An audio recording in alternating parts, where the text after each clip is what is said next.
everybody, and welcome back to the one and the only Awakener podcast. It's good to be with you today. This is the best podcast in the history of the world.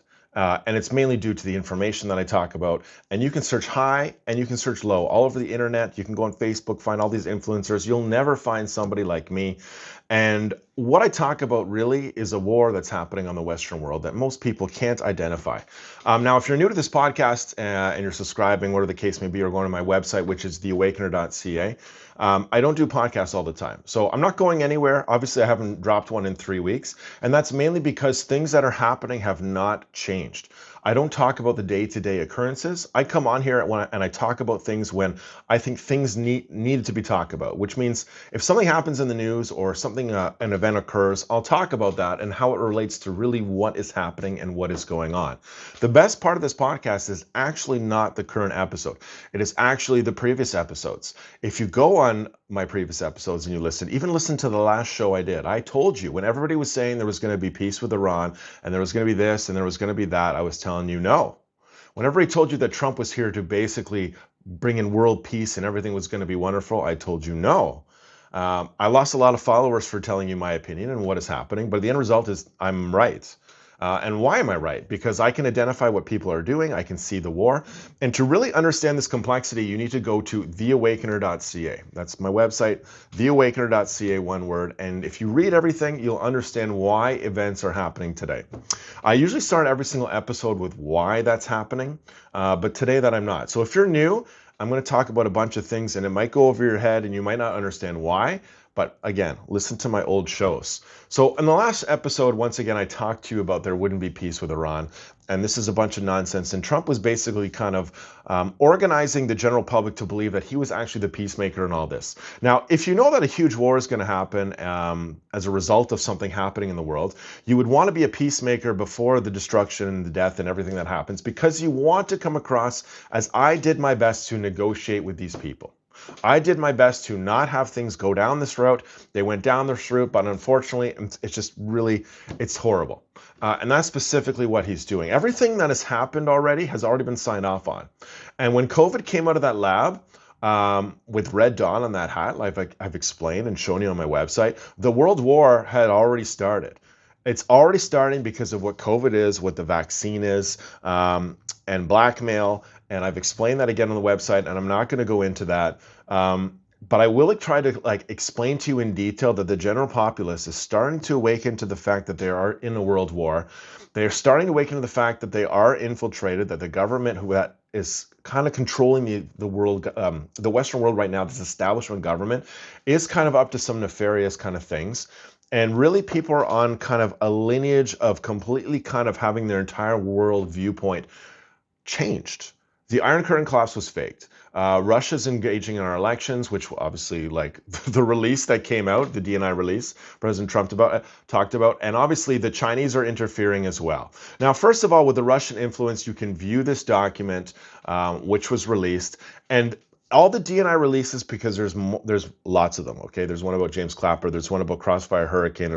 This is none other than kind of putting the, how do I say this, the documents together before a legal case. So to charge somebody with treason, or to really kind of go after somebody kind of in court-martial, or whatever the case may be, military tribunals, you have to have documented evidence, which is explaining to people why this happened and what the evidence that proclaims to this case. Now, I've told you before that Obama was the Soviet plant put in by George Soros and crew, which have taken over our governments in the Western world, and they're working to engineer a takeover in this world. So the U.S. complex had the upper hand in 1986. They almost were undefeated, and the Soviets decided to play ball with kind of a different kind of way of doing things. George Soros is a KGB collaborator. He's allowed this kind of Western world to be taken over by an establishment communist government or conspiracy. And those who are following or leftists right now, much of them are demoralized. They don't know what is going on. Most people at the Pride parades, they don't even understand that they're Marxists. Some of them might. They think that they're here for, obviously, socialism. They think that they're here for doing good. Climate change is for good and giving people money and doing all this, but it's not. Underneath this leftist agenda is a hidden Soviet military agenda.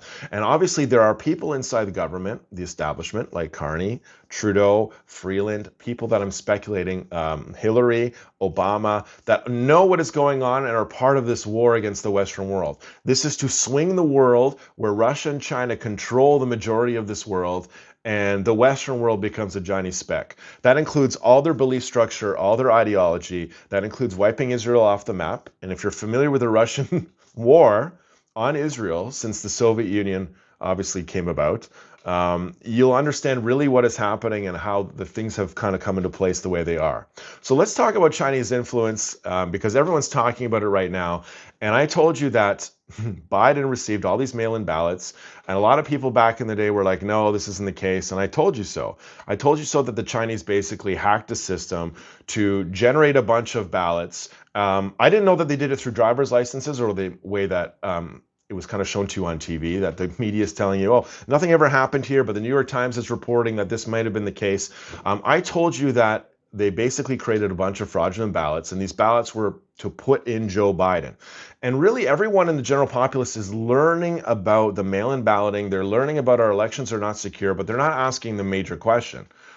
The major question is, why on earth was Joe Biden put in the White House? Joe Biden was put in the White House simply because Barack Obama needed to set up his Plan B war.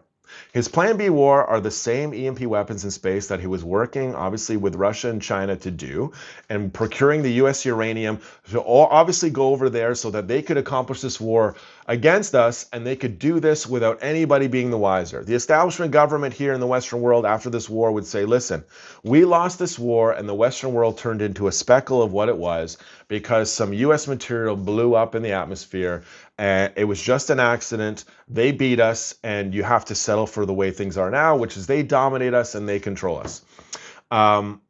Things would have been much different, like I told you, if Hillary would have won. So the case about Joe Biden being in there was that if you understand President Trump took away or cut off the uranium, if you understand that Kim Jong-un and the nuclear facility, obviously in this mountain in North Korea and the collapse, and the uranium obviously being taken away from them, you kind of can understand really what happened in Joe Biden's presidency. Joe Biden's presidency, once again, was Barack Obama setting up his Plan B war for when the truth came out. This Plan B war is the same EMP weapons in space, but now they don't have U.S. uranium on them anymore. They actually have their own uranium or plutonium.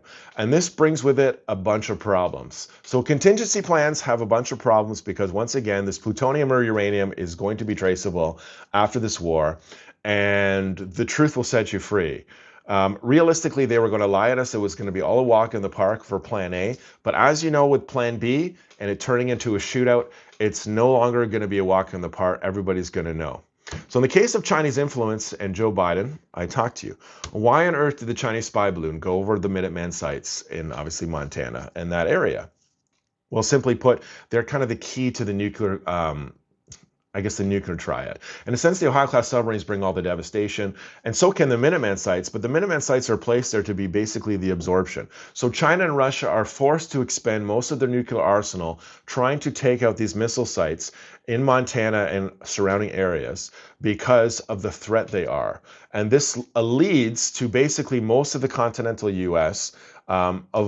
You avoid having kind of nuclear fallout, or you avoid having most cities being attacked. Now, that's not obviously going to be the case with major cities being attacked as well, but this is kind of like the sponge effect. And you can Google this. This is designed to basically take most of the nuclear attack from our enemies. So in case of point with the Chinese spy balloon, I mean, very simple. The Chinese spy balloon was put over these sites because they're theorizing or finding out a way to take these sites out in this war because it's imperative. Obviously, the first thing that came about the Chinese influence was COVID. I've talked about what my belief of what COVID is. COVID is a two-stage pandemic, which means that you can't engineer a virus to be highly fatal and highly transmissible at the same time in a lab. It requires a host. So what they've done is they've released part one of the two-phase pandemic. Part one is basically the transmissibility. Part two is when they introduce the lethality. And then obviously coronaviruses are famous scientifically for what's called recombination events, which means if you do get a joint infection, you spawn off something highly fatal, highly transmissible. The vaccines have nothing to do with this version of COVID. They're extremely deadly. I've talked about, I believe, their 8% fatality rate long-term for people who take them. But this obviously, if coronavirus was 80, 90% fatal, this would be kind of meaningless. Most people would be taking that risk anyways to survive. And I've really talked about what COVID, or sort of what the vaccines are. They are a synthetic immune system, which is designed to give you a temporary boost of survival for an apocalyptic coronavirus vaccine. And Trump bringing them out really was to ensure that the Western world could never be blackmailed, which means this technology would be readily available and that other users could kind of put vaccines together for people so that the Western world could survive and not be blackmailed in this war. And obviously, I talked about why Russia released their vaccine and why China released their vaccine, and realistically, why the technology was not introduced before. And that is simply put, the establishment government that has kind of controlled us knew that this technology could be a cancer cure, but they held it from us simply because it could be used for blackmail, which is really kind of disgusting and devious. And like I said, you're listening to this, if this is your first time, you're going, wow, this guy is not like on anything else. He's crazy. But for my long-term listeners who've been following me for quite some time, you know that I'm right and I'm saying various things that are right.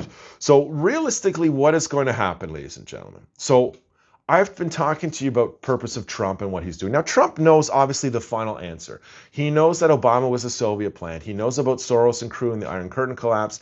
He knows about the Ukrainians working for the Russians. He knows about Soros and crew working for the Russians with their kind of de facto government. He knows about the money laundering in Ukraine. And obviously, even the DNI release, he knows that obviously there are some influencers here on the right, Tucker Carlson, Candace Owens, who are still propagating the Russian war on Israel.